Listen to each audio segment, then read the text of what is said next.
Bienvenue au Café de la Vérité. Aujourd'hui, on va parler un peu du peuple juif,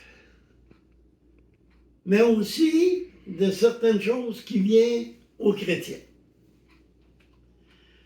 On va commencer par Osée, chapitre 5 et le verset 4.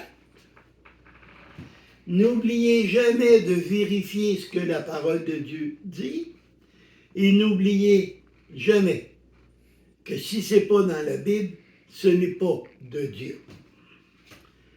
Donc, ça nous dit, leur œuvre ne leur permet pas de revenir à leur Dieu parce que l'esprit de prostitution est au milieu d'eux et parce qu'ils ne connaissent pas l'Éternel.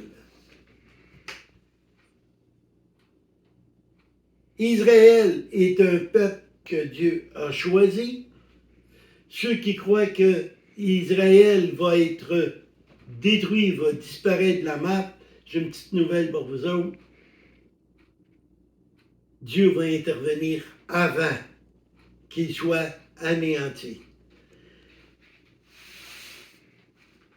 La Bible dit qu'on ne peut pas être sauvé par nos œuvres. Il faut croire en Dieu. Il faut croire en Jésus. Dans l'Ancien Testament, Abraham a été sauvé à cause de sa foi.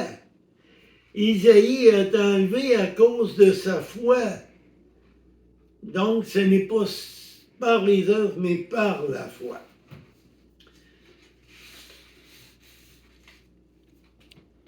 Tout ce qui se passe présentement a été déjà prophétisé dans la parole de Dieu, a déjà été annoncé.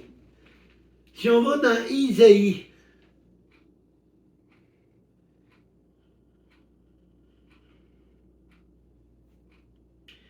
Isaïe 46 et le verset 9 et 10.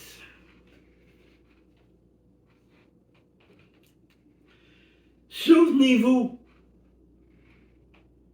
de ce qui s'est passé dans les temps anciens. Car je suis Dieu, il n'y a point d'autre. Je suis Dieu, et nul n'est semblable qu'à moi.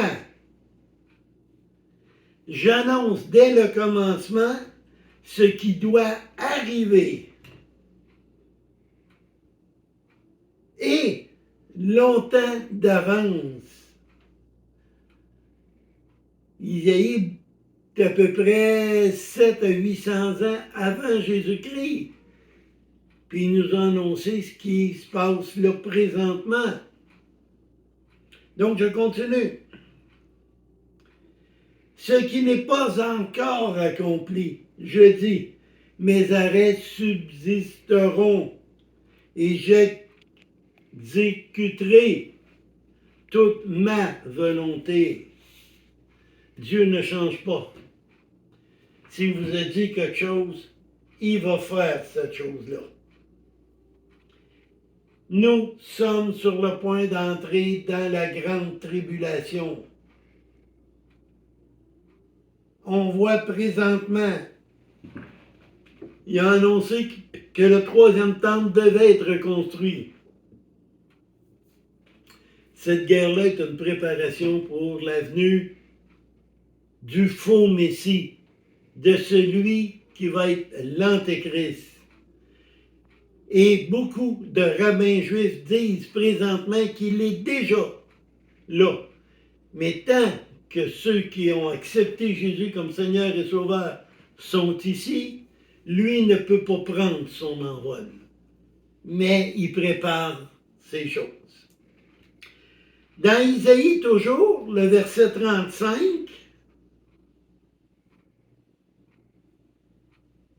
le chapitre 35 et le verset 4.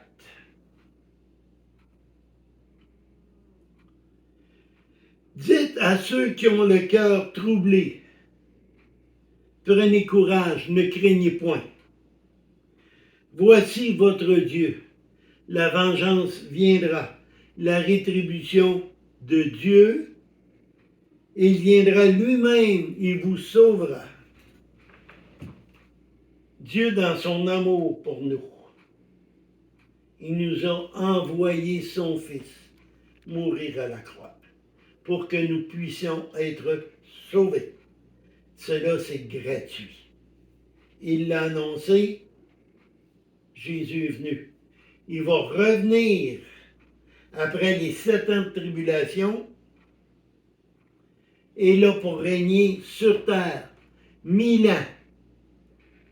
Un beau 1000 ans de paix. Donc, Dieu, n'oubliez pas, tient toujours sa parole. Jérémie 23, 19.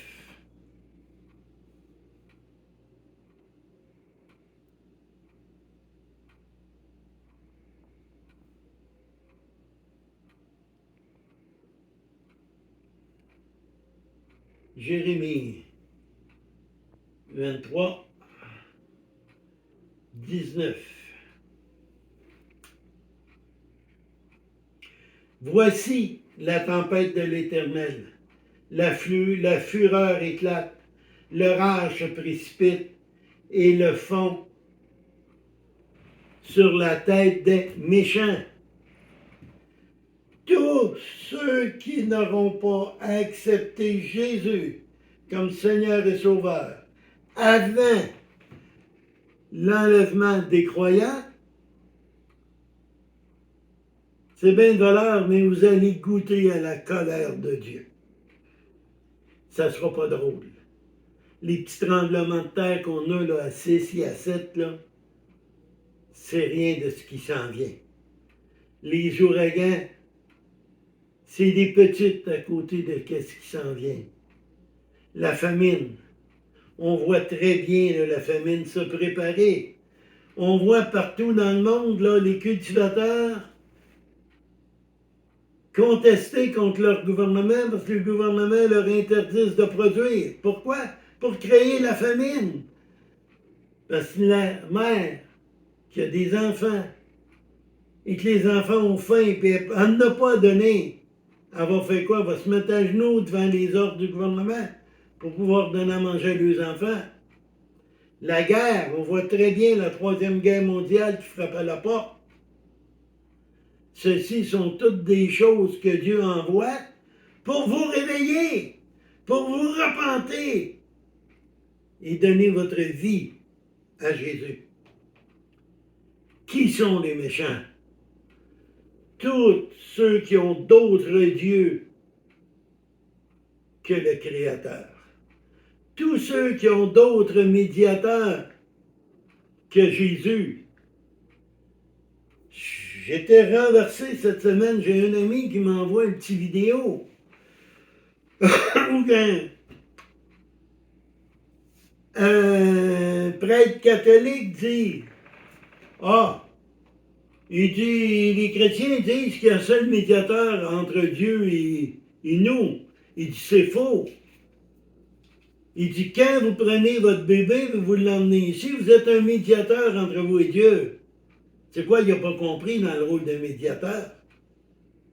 Un médiateur, c'est une seule personne avec qui tu peux parler à Dieu.